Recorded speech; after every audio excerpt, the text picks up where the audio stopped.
നമ്മെ സ്നേഹിക്കുന്ന യേശുക്രിസ്തുവിന്റെ നിസ്തുല്യ നാമത്തിൽ മാന്യ പ്രേക്ഷകരെ, വാക്ക് വിത്ത് ജീസസ് ക്രൈസ്റ്റ് എന്ന ഈ പ്രോഗ്രാമിലേക്ക് ഹൃദ്യമായി സ്വാഗതം ചെയ്യുന്നു.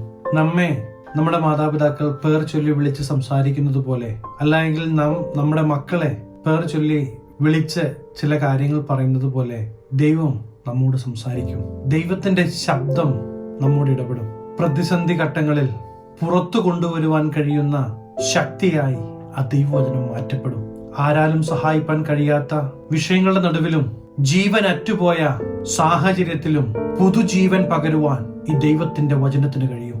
നഷ്ടപ്പെട്ടു, ഇനി ഒരിക്കലും മടങ്ങി വരികയില്ല എന്ന് നിങ്ങൾ വിചാരിക്കുന്ന വിഷയങ്ങളുടെ നടുവിലും ദൈവത്തിന്റെ ശക്തി പ്രവർത്തിക്കുമെന്ന് ദൈവാത്മാവിൽ ഞാൻ നിങ്ങളെ ഓർമ്മിപ്പിക്കുകയാണ്. ദൈവവചനം രണ്ട് രീതിയിൽ നമുക്ക് കാണുവാൻ കഴിയും.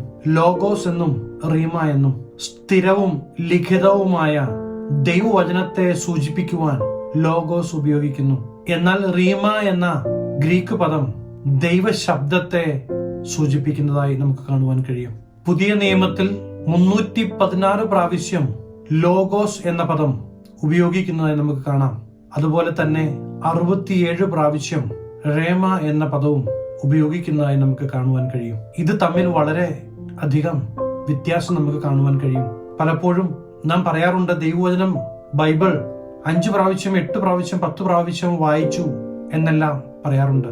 അങ്ങനെ വചനം വായിക്കുന്നത് നല്ലതാ. ആ എഴുതപ്പെട്ട ലിഖിതമായ ദൈവവചനം വായിക്കുന്നത് തീർച്ചയായും നല്ലതാണ്. എന്നാൽ അടുത്ത ഒരു പടി കൂടെ ദൈവത്തോട് അടുത്തു ചെല്ലണമെന്ന് ദൈവം എന്റെ ശബ്ദം കേൾക്കുന്ന നിങ്ങളെ കുറിച്ച് ആഗ്രഹിക്കുകയാണ്. ദൈവത്തിന്റെ വചനം നാം വായിക്കുമ്പോൾ, പരിശുദ്ധാത്മാവിന്റെ നിയന്ത്രണത്തിൽ നാം വായിക്കപ്പെടുമ്പോൾ, ആ ദൈവത്തിന്റെ വചനം നമ്മോട് സംസാരിക്കുവാൻ തുടങ്ങും. ഇന്ന് നാം കടന്നു പോകുന്ന സിറ്റുവേഷനിൽ ഒരു ആശ്വാസവാക്കായി ദൈവവചനം മാറ്റപ്പെടും. നമുക്ക് ദൈവത്തിലുള്ള അവകാശം കാണിച്ചു തരുന്ന ദൈവശബ്ദമായി അത് മാറ്റപ്പെടും. അങ്ങനെയുള്ള സാഹചര്യങ്ങളിലാണ് നമുക്ക് ദൈവത്തിന്റെ സാന്നിധ്യം അനുഭവിക്കുവാൻ കഴിയുന്നത്. എഴുതപ്പെട്ട ദൈവത്തിന്റെ വചനം മനുഷ്യരായ നമുക്ക് ലഭിച്ചത് തന്നെ ഒരു വലിയ ഭാഗ്യമാണ്. രേഖാമൂലമുള്ള വാക്കുകളിലൂടെ നമുക്ക് ദൈവത്തെക്കുറിച്ച് പഠിക്കുവാനും അവന്റെ വഴികൾ, അവന്റെ രക്ഷ, മനുഷ്യവർഗത്തിനു വേണ്ടിയുള്ള ദൈവിക പദ്ധതി എല്ലാം മനസ്സിലാക്കുവാനും നമുക്ക് കഴിയും. എന്നാൽ ദൈവം വ്യക്തിപരമായി സംസാരിക്കുന്ന ഭാഗങ്ങളെ ദൈവത്തിന്റെ ശബ്ദം അല്ലെങ്കിൽ റീമ എന്ന പദം ഉപയോഗിക്കും. ദൈവവചനം ഒരു വ്യക്തിയോട് സ്പെസിഫിക് ആയി സംസാരിക്കുമ്പോൾ അതിനെ റീമ എന്ന ദൈവവചനത്തിൽ നമുക്ക് കാണുവാൻ കഴിയും. യോശുവ ബൈബിൾ വായിച്ചിട്ടല്ല എരിഹോ കോട്ടയ്ക്ക് ചുറ്റും 7 പ്രാവശ്യം നടന്നത്. ദൈവം യോശുവയോട് സംസാരിച്ചിരുന്നു. അതിനെ നമുക്ക് റേമയായി നമുക്ക് കാണുവാൻ കഴിയും. മത്തായിയുടെ സുവിശേഷം 4-ാം അധ്യായം 4-ാം വാക്യത്തിൽ യേശു തന്നെ പറയുന്ന വാക്കുകൾ നമുക്ക് അവിടെ കാണുവാൻ കഴിയും. മനുഷ്യൻ അപ്പം കൊണ്ട് മാത്രമല്ല, ദൈവത്തിന്റെ വായിൽ കൂടി വരുന്ന സകല വചനം കൊണ്ടും ജീവിക്കുന്നു എന്ന് എഴുതിയിരിക്കുന്നു.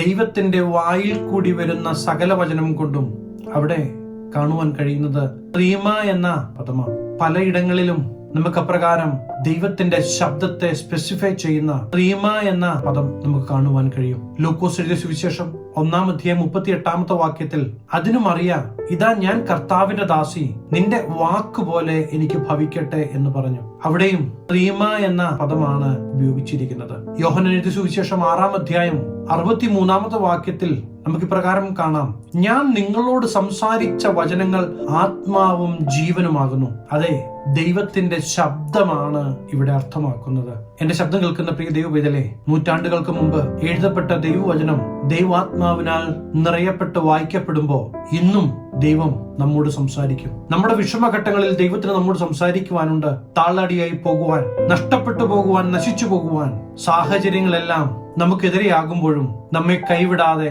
നമ്മെ സ്നേഹിക്കുന്ന ആ ദൈവ സ്നേഹം കാണണമെങ്കിൽ ദൈവശബ്ദം നാം കേൾക്കണം. പലപ്പോഴും ഒരു മനുഷ്യനാലും നമുക്ക് ഒരു ആശ്വാസവും കിട്ടാത്ത സമയങ്ങളിലും കടന്നു ചെല്ലുവാൻ ഒരിടമുണ്ട്, യേശുവിന്റെ സന്നിധി. ദൈവത്തിന് നമ്മോട് സംസാരിക്കുവാനുണ്ട്. പരിശുദ്ധാത്മാവേ എന്നോട് സംസാരിക്കണമേ എന്ന് പറഞ്ഞ് പരിശുദ്ധാത്മാവിന്റെ നിയന്ത്രണത്താൽ നാം ദൈവവചനം വായിക്കുവാൻ തുടങ്ങുമ്പോൾ മുതൽ ദൈവത്തിന്റെ ആത്മാവ് നമ്മോട് സംസാരിച്ചു കൊണ്ടിരിക്കും. അതെന്റെ അനുഭവമാണ്. തീച്ചുള പോലെയുള്ള വിഷയങ്ങളുടെ നടുവിലും നിങ്ങളുടെ ശരീരത്തിലെ ഒരു രോമത്തിനു പോലും കേടുവരാതെ പരിപാലിക്കുന്ന ഒരു ദൈവമുണ്ട്. നിങ്ങളെ സ്നേഹിക്കുന്ന ഒരു ദൈവമുണ്ട്.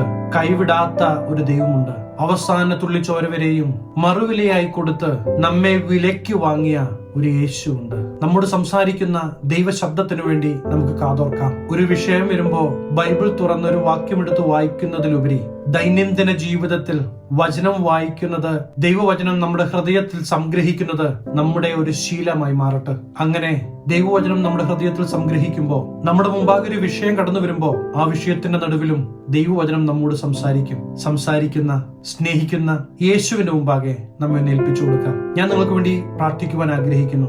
കണ്ണുകളെ അടയ്ക്കാൻ പ്രാർത്ഥിക്കാം. മഹാപരിശുദ്ധനായ ഞങ്ങളുടെ സ്വർഗീയ പിതാവേ, ദൈവശബ്ദം കേൾക്കുവാൻ, ദൈവത്തിന്റെ അടുത്തേക്ക് കടന്നു വരുവാൻ ആഗ്രഹിച്ച് ഏൽപ്പിച്ചു തരുന്ന ദൈവജനത്തെ അങ്ങയുടെ തൃക്കരങ്ങൾ തരുന്നു. ഈ ദിവസങ്ങളിൽ ഈ ദൈവജനത്തെ സ്നേഹിക്കുന്ന ദൈവത്തിന്റെ ശബ്ദം അവർ കേൾക്കട്ടെ. ദൈവവചനം അവരോട് സംസാരിക്കട്ടെ. അനുഗ്രഹിച്ചു പ്രാർത്ഥിക്കുന്നു. അനുഗ്രഹമാകട്ടെ.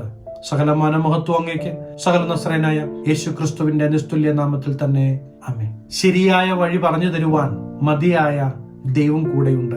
മറ്റു പലരും പറഞ്ഞു തന്ന വഴിയിലൂടെ മുന്നേറുമ്പോൾ തെറ്റിപ്പോകാം. പക്ഷെ ദൈവം കാണിച്ചു തരുന്ന വഴിയിലൂടെ മുന്നേറുമ്പോൾ ഒരിക്കലും ഭാരപ്പെടേണ്ടി വരികയല്ല. കാരണം അഖില ചരാചരങ്ങളെ സൃഷ്ടിച്ച ദൈവ സാന്നിധ്യം നാം അനുഭവിക്കും. നാം വിജയം കാണുക തന്നെ ചെയ്യും. ഈ ചെറു സന്ദേശം നിങ്ങൾക്ക് അനുഗ്രഹമായെങ്കിൽ തീർച്ചയായും ഞങ്ങളെ അറിയിക്കണം. അനേകർക്ക് അനുഗ്രഹമാകേണ്ടതിന് സ്നേഹിതർക്ക് ഷെയർ ചെയ്യുക, ഫോർവേഡ് ചെയ്യുക. നിങ്ങൾ ഇതുവരെയായിട്ടും ഈ ചാനൽ സബ്സ്ക്രൈബ് ചെയ്തിട്ടില്ല എങ്കിൽ തീർച്ചയായും സബ്സ്ക്രൈബ് ചെയ്യുക. ദൈവം അനുവദിച്ചാൽ അടുത്ത ദിവസം നമുക്ക് വീണ്ടും കാണാം. Stay blessed.